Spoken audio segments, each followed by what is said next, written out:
Welcome friends. आज हम प्रमेय 6.4 करेंगे।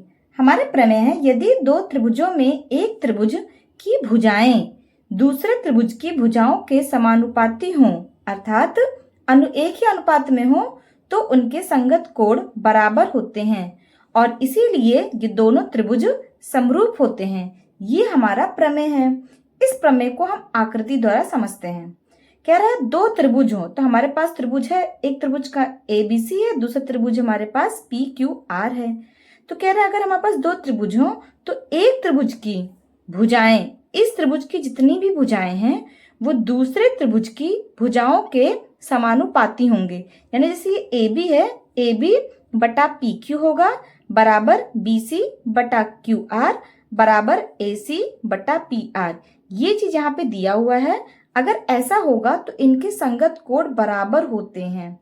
इनके संगत कोण बराबर होते हैं। संगत कोण अर्थात कोण A कोण P के बराबर, कोण B कोण Q के बराबर, कोण C कोण R के बराबर होगा। अगर ऐसा होगा तो ये संगत कोण जो होंगे वो बराबर होंगे। ये प्रमेय में हमारा दिया हुआ है।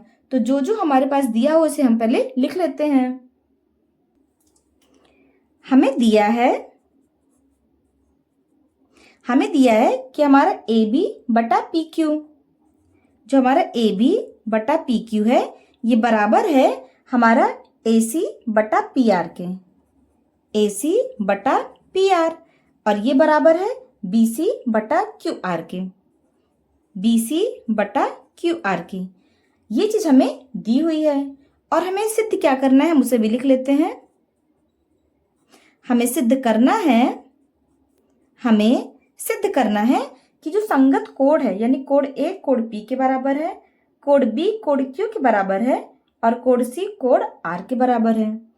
कोण A बराबर कोण P, कोण B बराबर कोण Q और कोण C बराबर कोण R।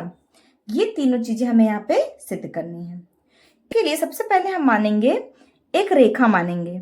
हमने एक रेखा DE, D बिंदु हमने PQ पे लेंगे और E बिंदु हम PR पे लेंगे।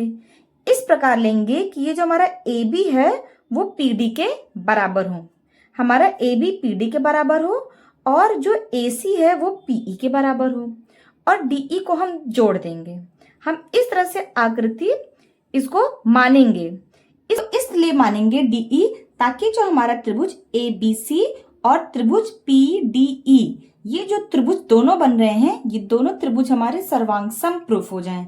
इसलिए हम DE को इस तरह से रेखा मानेंगे कि हमारा AB PD के बराबर हो जाए और AC PE के बराबर हो जाए। तो यहाँ पे हम मानेंगे, हमने माना है, हम मानेंगे कि जो हमारा AB है वो हमारा PD के बराबर हो। AB PD के बराबर होगा, AB बराबर PD, और जो हमारा AC है वो PE के बराबर होगा। हमारा AC बराबर PE हो और AC बराबर PE हो, और D और E इन दोनों को हम जोड़ देंगे और हम DE को मिला देंगे। इतना कंस्ट्रक्शन हम करेंगे और इस कंस्ट्रक्शन का बस हमारा जो मेन मोटिव होगा वो ये होगा कि हमारा जो त्रिभुज ABC है वो त्रिभुज PDE के सर्वांग समप्रूफ हो जाए। अब यहाँ पे हमें क्या दिया हुआ है कि AB बटा PQ दिया हुआ है, तो हम AB बटा PQ ये किसके बराबर है? AC बटा PR के। हम इन दोनों को मानेंगे, तो हमारे पास AB बटा PQ बराबर ये AC बटा PR ये दिया हुआ है, तो हमने इसको यहाँ पे लिख लिया। इसका रीजन यहाँ लिख देंगे क्योंकि ये हमें दिया है। अब देखिए यहाँ से जो AB है, AB को हमने PD के बराबर माना है, ये AB हमारा PD के बराबर है, तो इस AB की जगह हमने PD लिख दिया। यहाँ पे हम लिख देंगे कि ये PD बटा ये PQ है, यहाँ पे इसको PQ लिख दिया बराबर। वहीं पे आप देखिए जो AC है वो हमारा PE के बराबर है, AC बराबर PE है, तो इस AC की जगह पे हमने क्या लिख दिया? PE लिख दिया। PE बटा PR है, तो ये हमारा PR हो गया। यहाँ ये भी रीजन लिख देंगे कि जो हमारा ए बी है, ये ए बी हमारा पी डी के बराबर है और जो ए सी है वो हमारा पीई के बराबर है। ये चीज हमने यहाँ पे लिख दी। अब हम इसको पलट देंगे, पी क्यू को ऊपर कर देंगे, पी क्यू बटा पी डी बराबर पी आर पलट देंगे, पी आर बटा पीई। इससे हमारा रिजल्ट में हमारा कोई फर्क नहीं पड़ेगा। अब इन दोनों में हम -1 कर देंगे, पी क्यू बटा पी डी -1 बराबर पी आर बटा पीई -1। हमने दोनों साइड -1 कर दिया, फिर भी हमें कोई फर्क नहीं पड़ेगा। अब इसका और इसका हम लासा लेंगे, इसको हम यहाँ कर देते हैं। जब इसका लासा लेंगे तो ये हमारा आएगा पी डी, और जब पी डी आएगा तो ये P Q minus P D गुणे 1 बराबर पी डी बराबर, यहाँ पे लासा क्या आएगा हमारा पीई आएगा, पीई, और पी आर है ये पी आर हो जाएगा माइनस पीई गुणे 1 बराबर हमारा पीई आ जाएगा। अब P Q minus P D main diagram में देखिए, इस पी क्यू होल में अगर हम पी डी घटा दें तो हमारा क्या आएगा डी क्यू आएगा। तो ये हो गया डी क्यू बटा पी डी बराबर, अब पी आर माइनस पीई, ये पूरे पी आर में अगर हम पीई घटा देंगे तो हमारा क्या बचेगा ई आर बचेगा। ये ई आर बटा पीई, ई आर बटा पीई हो जाएगा। अब आप देखिए इसको हम फिर से पलट देते हैं, इसे हम फिर से पलट देंगे तो ये पी डी हमारा ऊपर चला जाएगा, ये पी डी बटा डी क्यू है तो ये हमारा डी क्यू हो जाएगा बराबर, फिर ये ऊपर चला गया पीई बटा ई आर हो गया। अब मेन डायग्राम में देखिए तो पी डी बटा डी क्यू है, पी डी बटा डी क्यू बराबर पीई बटा ई आर है, पीई बटा ई आर, यानी पी डी बटा डी क्यू बराबर पीई बटा ई आर हो गया। अगर ऐसा होता है तो प्रमेय 6.2 से जो हमारा डीई है वो क्यू आर के समांतर हो जाएगा, जो डीई है वो हमारा क्यू आर के क्या हो जाएगा समांतर हो जाएगा। अतः जो हमारा डीई है, हमारा डीई ये समांतर क्यू आर हो जाएगा प्रमेय 6.2 से, प्रमेय 6.2 से।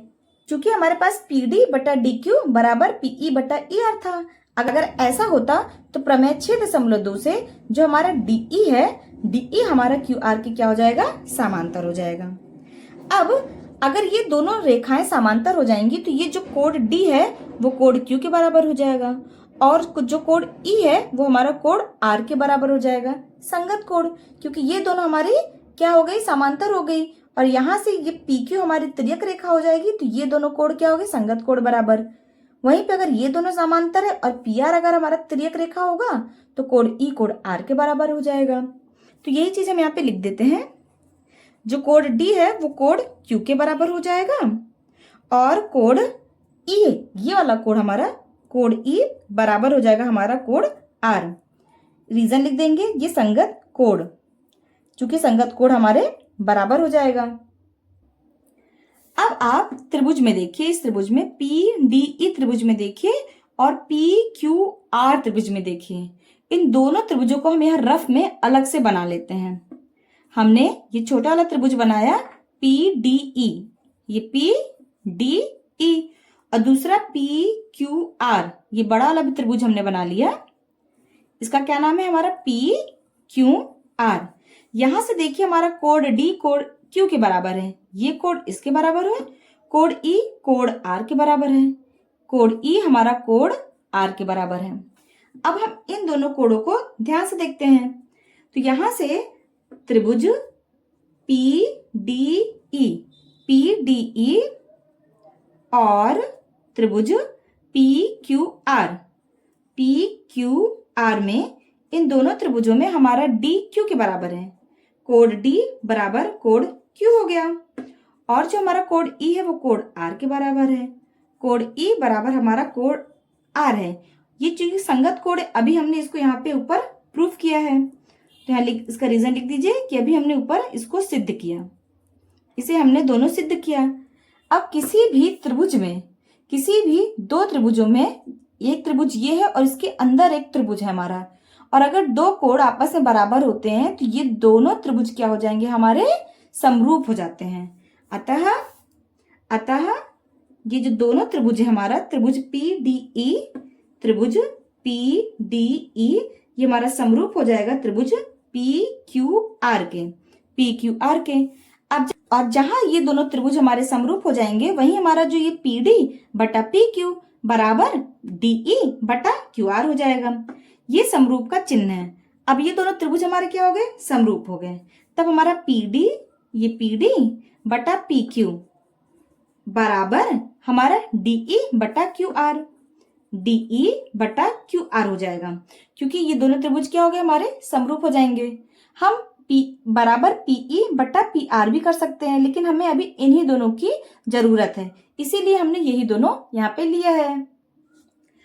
और जो ये हमारा PD है, इस डायग्राम में देखिए, ये हमारा जो PD है वो हमारा AB के बराबर है। जो हमारा PD है वो AB के बराबर है, तो PD की जगह हमने क्या लिख दिया, AB लिख दिया। AB बटा ये PQ है तो ये PQ रहने दिया। बड़ा जो PD है आप देखिए यहाँ से वो AB के बराबर है, तो हमने PD की जगह AB लिख दिया। AB बटा PQ बराबर ये हो गया हमारा DE बटा QR। यहाँ पे रीजन लिख देंगे कि जो हमारा PD है वो हमारा AB के बराबर है। हमारा PD बराबर AB है, इसे हम समीकरण 1 मान लेते हैं। और पीछे देखिए तो AB बटा PQ बराबर BC बटा QR। हम इन दोनों को लेंगे। अब AB बटा PQ बराबर BC बटा QR, यानी कि AB बटा PQ बराबर BC बटा QR। BC बटा QR चूंकि ये हमें दिया हुआ है तो इसका रीजन लिख देंगे, ये हमें यहाँ पे दिया है और इसे हम समीकरण 2 मान लेंगे। समीकरण 1 और समीकरण 2 में आप देखिए, समीकरण 1 और 2 द्वारा, समीकरण 1 और समीकरण 2 द्वारा इन दोनों समीकरणों में देखिए AB बटा PQ दोनों हमारे लेफ्ट साइड है, तो हमारा जो राइट साइड है DE बटा QR ये बराबर हो जाएगा हमारा BC बटा QR के। तो समीकरण 1 और समीकरण 2 से हमने क्या पाया कि हमारा जो DE बटा QR है ये बराबर हो गया हमारा BC बटा QR के। अब आप देखिए जो नीचे वाला हर है ये दोनों हमारे बराबर है, QR इधर भी है QR इधर भी है, तो ये दोनों हमारे कट जाएंगे। तो यहाँ से क्या बचा हमारा, ये DE बराबर BC हो गया, DE बराबर BC हो गया। मेन डायग्राम में देखिए, इस पूरे प्रोसेस में हमारा मेन मकसद था जो ये DE है वो हमारे BC के बराबर करना था। क्यों? क्योंकि हमने AB PD के बराबर माना ही था, AC भी हमने PE के बराबर माना था। तो इस पूरे प्रोसेस में हमारा मेन मकसद था कि हम DE को BC के बराबर कर दें। सो हमने DE बराबर BC कर दिया। अब त्रिभुज ABC में और त्रिभुज PDE में देखिए आप, त्रिभुज ABC, हमारा त्रिभुज ABC है और त्रिभुज PDE और त्रिभुज PDE में, इन दोनों त्रिभुजों में देखिए तो हमारे पास AB हमारा PD के बराबर है, AB बराबर PD, ये चीज हमें दिया है। AC बराबर PE, AC बराबर PE ये भी हमें दिया है। ये दिया नहीं है, इसे हमने माना था, इन दोनों को हमने माना था, ये हमें दिया नहीं है, ये हमने माना था। और हमारा जो BC है वो DE के बराबर है, हमारा BC बराबर DE हो गया। इसे हमने ऊपर सिद्ध किया है, हमने इसे ऊपर क्या है, सिद्ध किया। अब इन तीनों में देखिए, अब इन तीनों भुजाओं को देखिए, ये तीनों भुजाएं आपस में क्या है, बराबर है। ये इसके बराबर है, ये इसके बराबर है और ये इसके बराबर है। अतः यानी कि ये भुजा S। अतः जो दोनों त्रिभुज है हमारे, त्रिभुज ABC, ये हमारे सर्वांगसम हो जाएगा त्रिभुज PDE, वो भी SSS क्राइटेरिया से।